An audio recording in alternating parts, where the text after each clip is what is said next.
Assalamualaikum warahmatullahi wabarakatuh. Kami dari kelompok 12 Bimbingan Konseling Belajar yang beranggotakan Arma Nur Hidayanto, Dea Anandara Tumukni, Andini Kesuma Destiana. Baiklah, materi yang pertama akan dijelaskan oleh Dea Ananda, materi yang kedua oleh Andini Kesuma Destiana, dan materi yang ketiga Arma Nur Hidayanto. Baiklah, materi yang pertama yaitu paradigma pendidikan baru dan pembelajaran, di mana paradigma baru pendidikan ini adalah pola pikir dan pola bertindak baru dalam memandang, menyikapi, dan melaksanakan pendidikan paradigma. Paradigma itu harus dimiliki oleh sekurang-kurangnya 3 kelompok. Ketiga kelompok itu adalah tenaga kependidikan, pendidik, dan masyarakat pemakai. Nah, lalu proses pendidikan harus memiliki keterkaitan dan kesepadanan secara mendasar serta berkeseimbangan dengan proses yang berlangsung di dunia kerja. Paradigma adalah kerangka berpikir, di mana kerangka berpikir ini dapat diartikan sebagai pola pikir. Lalu, paradigma pendidikan sistem organik menekankan bahwa proses pendidikan formal sistem persekolahan harus memiliki ciri-ciri. Yang pertama, pendidikan lebih menekankan pada proses pembelajaran atau daring.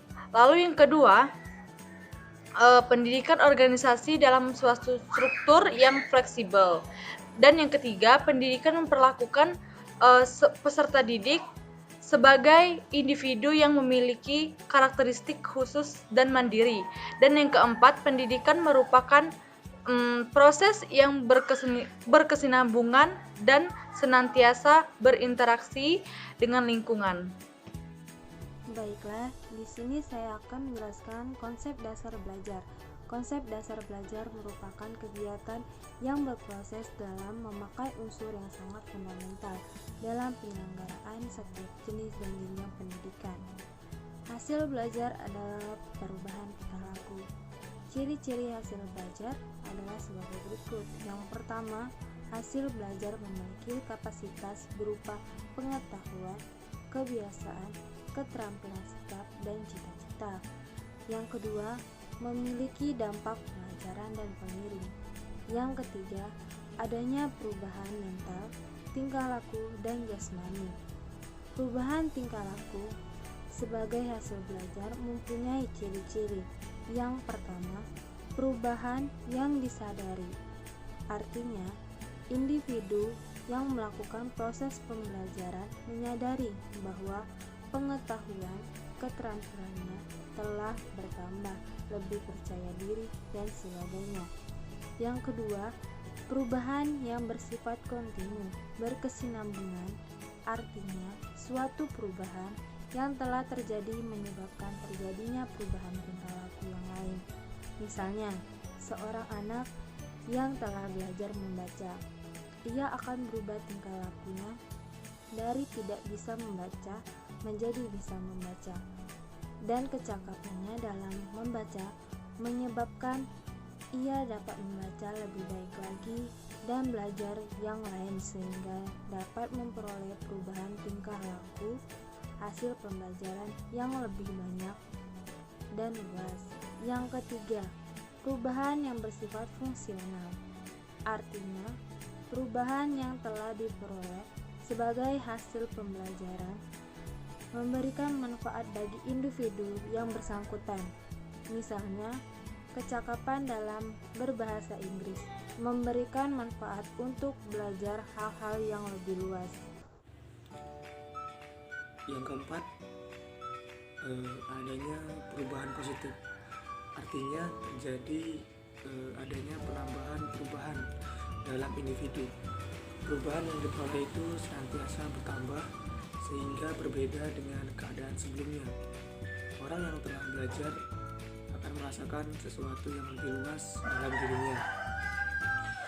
Kemudian yang kelima, perubahan yang bersifat aktif.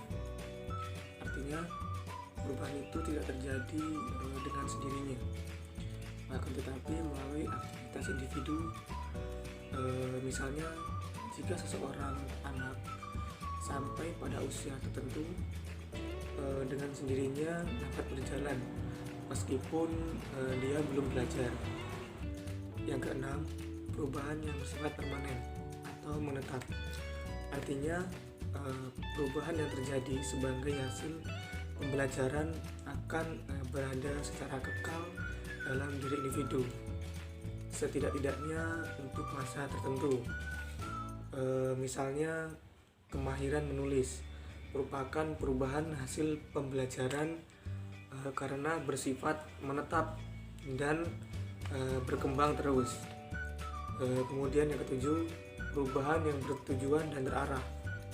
Artinya perubahan itu terjadi karena ada sesuatu yang ingin dicapai.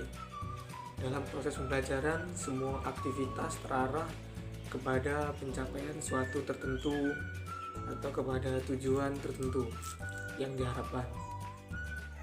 Sekian materi yang kami jelaskan. Wassalamualaikum warahmatullahi wabarakatuh.